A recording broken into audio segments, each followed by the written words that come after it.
बदलू मनिहार था। मनिहार मतलब चूड़ी बनाने वाला। चूड़ियाँ बनाना उसका पैतृक पेशा था और वास्तव में वह बहुत ही सुंदर चूड़ियाँ बनाता था। उसकी बनाई हुई चूड़ियों की खपत भी बहुत थी। उस गांव में तो सभी स्त्रियाँ उसकी बनाई हुई चूड़ियाँ पहनती थी।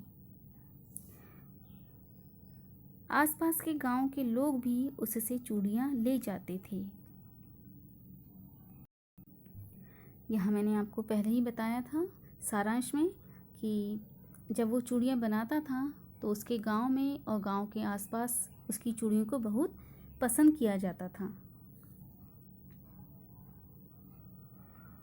परंतु वह कभी भी चूड़ियों को पैसों से बेचता न था। यहाँ बदलू जो था वह चूड़ियाँ जो बनाता था वह पैसों में न बेचकर वस्तु विनिमय के तरीके से वह देता था। उसका अभी तक वस्तु विनिमय का तरीका था और लोग अनाज के बदले उससे चूड़ियाँ ले जाते थे। बदलू स्वभाव से बहुत सीधा था। मैंने कभी भी उसे किसी से झगड़ते नहीं देखा। हाँ, शादी विवाह के अवसरों पर वह अवश्य जिद पकड़ जाता था। जीवन भर चाहे कोई उससे मुफ्त चूड़ियाँ ले जाए, परंतु विवाह के अवसर पर वह सारी कसर निकाल लेता था। आखिर सुहाग के जोड़े का महत्व ही और होता है। मुझे याद है मेरे पापा के यहाँ किसी लड़की के विवाह पर जरा सी किसी बात पर बिगड़ गया था और फिर उसको मनाने में लोहे लग गए थे।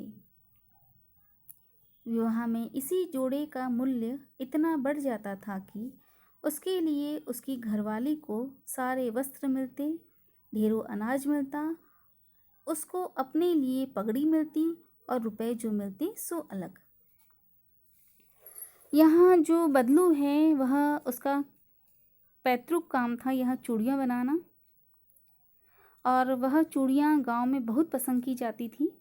गांव के आसपास बदलू की ही चूड़ियाँ पहनी जाती थी जो वो लाख की चूड़ियाँ बनाता था।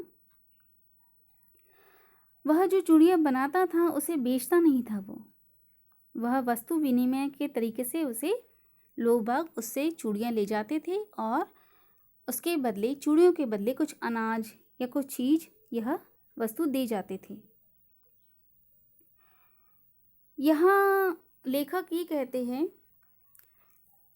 कि यहाँ लेखक ने बदलू का स्वभाव बताया है जो बहुत सीधा है। बदलू बहुत सीधा व्यक्ति है जिसे लेखक ने कभी भी बदलू को किसी से भी झगड़ते नहीं देखा। वह जो चूड़ियाँ बनाता था उसे वो मुफ्त में भी दे सकता था, मुफ्त में ले जाने के लिए देता था, परंतु जब वह चूड़ियाँ विवाह के अवसर पर काम आती थी तो वह उसका पूरा दाम लेता था और इसी से उसका घर चलता था। जैसे उसकी पत्नी के लिए कपड़े, खाने के लिए अनाज, थोड़ा बहुत जो पैसा मिल जाता था वह भी इसी से मिलता था। यहाँ एक लेखक ने एक वाकया सुनाया है। उसके परिवार में किसी की शादी होगी और वहाँ इसकी चूड़ियाँ बदलू अपनी चूड़ियाँ ले जाता है। वहाँ उसको उसका पूरा दाम न मिलने के कारण वहाँ उसकी नोकझोंक होती है और फिर उसे मनाने के लिए लेखक के पिताजी को बहुत परिश्रम करना पड़ा।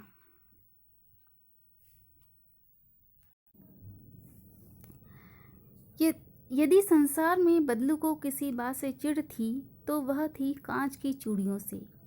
यदि किसी भी स्त्री के हाथों में उसे कांच की चूड़ियाँ दिख जाती तो वह अंदर ही अंदर कुढ़ उठता और कभी कभी तो 2-4 बातें भी सुना लेता।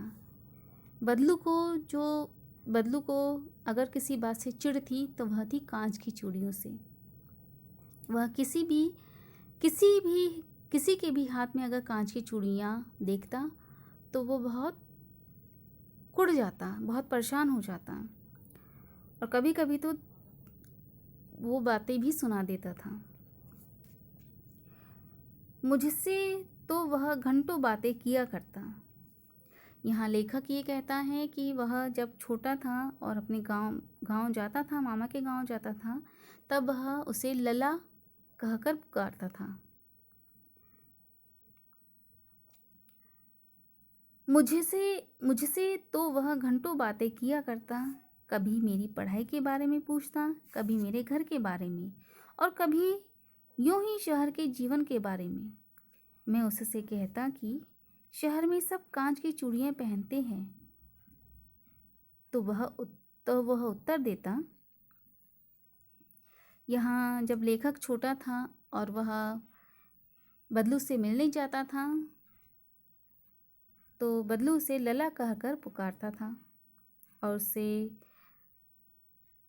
और लेखक से बदलू उसके पढ़ाई के बारे में, गांव के बारे में, उसके शहर के जीवन के बारे में पूछता था। यहाँ लेखक उससे ये कहते थे, बदलू से ये कहते थे कि वहाँ शहर में तो कांच की चूड़ियाँ ही अधिकतर सभी लोग पहनते हैं।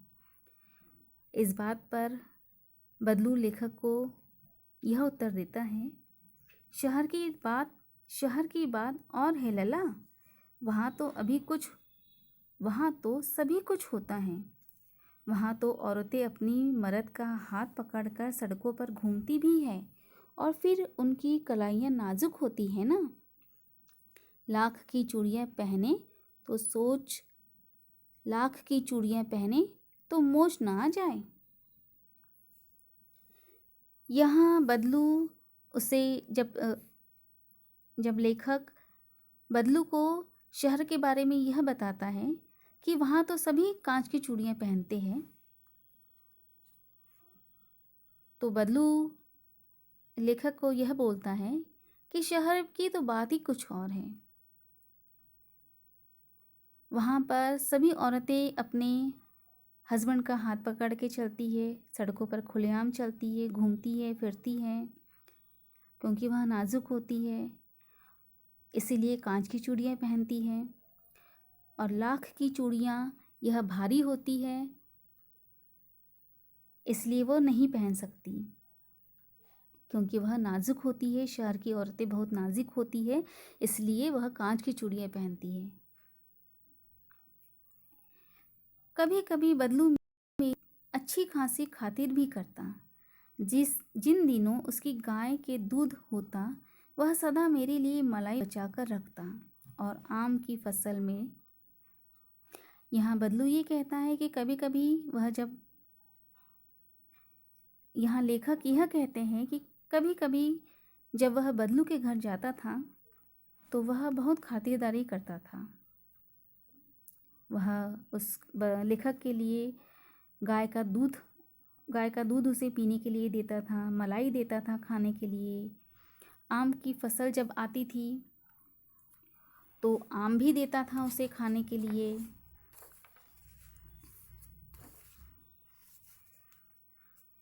मैं रोज़ ही उसके यहाँ से 2-4 आम खा आता, परंतु इन सब बातों के अतिरिक्त जिस कारण वह मुझे अच्छा लगता वह यह था कि लगभग रोज़ ही वह मेरे लिए 1-2 गोलियां बना लेता। जब लेखक उसके घर मिलने जाता, बदलू के घर मिलने जाता बदलू से, तो वह उसे गाय का दूध पीने देता, गाय की दूध की मलाई खाने को देता। आम के मौसम में वह 2-4 आम भी देता उसे रोज़ खाने के लिए। लेखक को यह बहुत अच्छा लगता, पर इन सब बातों में लेखक को सबसे ज़्यादा जो अच्छा लगता था वह थी जो वह गोलियां बना के देता था, लाख की जो गोलियां बना के देता था, वह सबसे अच्छा लगता था लेखक को।